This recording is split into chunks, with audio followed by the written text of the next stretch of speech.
Bottom line, Arizona schools are suffering, but there is $10 million worth of messaging that would lead you to believe otherwise. Take a look. My job is to further improve Arizona's already excellent public schools. But if your school is not meeting your child's needs, you have choices. We're joined tonight by Arizona Superintendent of Public Education, Tom Horne, and the President of the Arizona Education Association, Marisol Garcia. Thank you both for being here. Thank you. Mr. Horne, I want to ask you, because when I saw that spot that said already excellent public education, it made me pause because every number that I've seen says otherwise. What empirical evidence do you have that would designate our public schools as excellent? We have excellent schools, and we have some that are not so excellent. And all of my effort and that of the department is to help the schools do better academically. We are last in spending, but in test scores, the gold measure is the National Assessment of Education Progress, and we're right in the middle of the states. So I think it's pretty good that with being last in spending, we're in the middle of the states in our test scores, but that's not good enough. And so I have 15 initiatives to help the schools do better academically. At the legislature, I'm trying to get more money for our teachers because we have more teachers leaving the classroom than coming in. That could be an ultimate catastrophe. I'm pushing a bill to have the educators support the teachers more in discipline, because kids can't learn in undisciplined classrooms. And the second reason teachers leave the profession is not getting support from their administrators on discipline. But the biggest reason... I want to get cell phones out of the classrooms. Okay, I think that's a good idea. Marisol, what's your take on why Arizona is performing so poorly? Yeah, I mean, it's shameful. It's nice to hear that we're doing middle of the road with the NAEP scores, but imagine what our kids would be able to do if we actually funded our schools.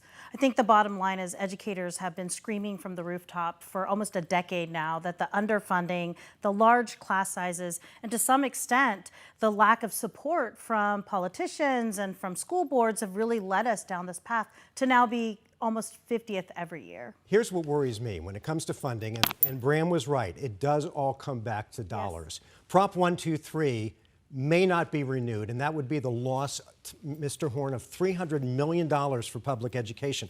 Why aren't you running commercials pushing people to vote for Prop 123? Well, the commercials that I run are funded by the legislature, and I'm ordered by the legislature to run those commercials, but I do strongly support renewing that.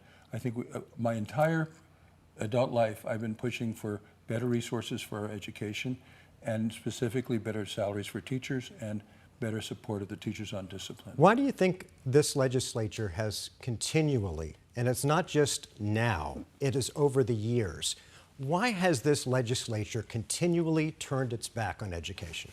Well, I don't want to psychoanalyze the legislature, but I want to tell you that what I'm doing is strongly advocating. My last State of Education speech to the legislature, I told them they had to raise teacher salaries because we're losing so many teachers.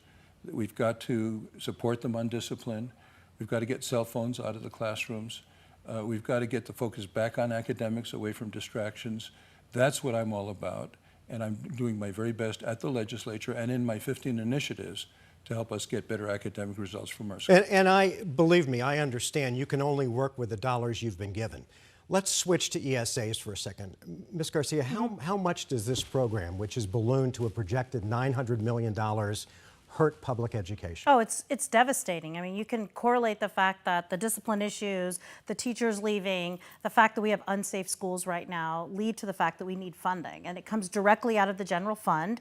It is unchecked. We have no idea how well these students are doing academically, but we know how our students are doing. So this program has been, unfortunately, in our opinion, a disaster when it comes to making a focus of public schools where over 80% of our students go. Would you be in favor, Mr. Horne, of going to the legislature and saying, look, this program clearly has not worked, it's over budget, and it's rife with abuse? We know that parents who have money have used the dollars for the ESA program and bought extravagant things with them not related to education.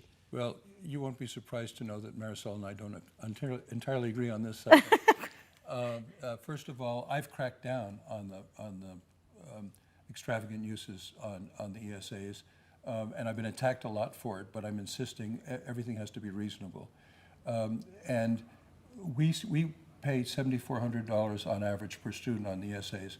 The cost of that student, if that student were in a public school, would be $13,000 per student. That's not true. No. It is true. No, it's not. Well, what's your basis for saying it's not? Oh, the data. Tell me what your basis is. My basis is I've read the data, and I've read the statistics about how much it costs to have a student in public school. I know that very well. We're the ones who distribute the money. And the proof of it, that we're not contributing to any deficit, is that the entire education budget, including public and ESAs, was under budget this year by $5 million.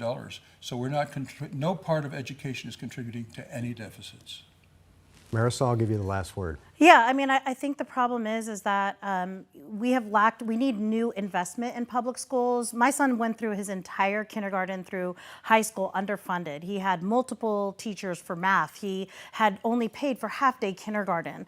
The only people who are shortchanging is our students, and we're gonna feel it in the long run. And we need a new legislature to take this seriously and actually Do you invest. think the ESA program has hurt public education? I think the funding mechanism in itself, the fact that it's unchecked and we don't know what's happening to those students, should be a cause for all of us to be concerned. Could I add one quick thing? Yeah, sure. We have families, say with 3 children, 2 are doing great in the neighborhood school. One of the children's needs are not being met by the neighborhood school. The parents now can find a school that meets that child's needs. I don't know why anyone would take that right away from those parents. Well, I wouldn't either, assuming that those parents can't afford private or parochial school. If they can, then they should pay for it on their own. Mm-hmm. And I say that as a taxpayer, and that's all. Mr. Horne, Ms. Marisol, thank you. Thank you. Thank you both for being here.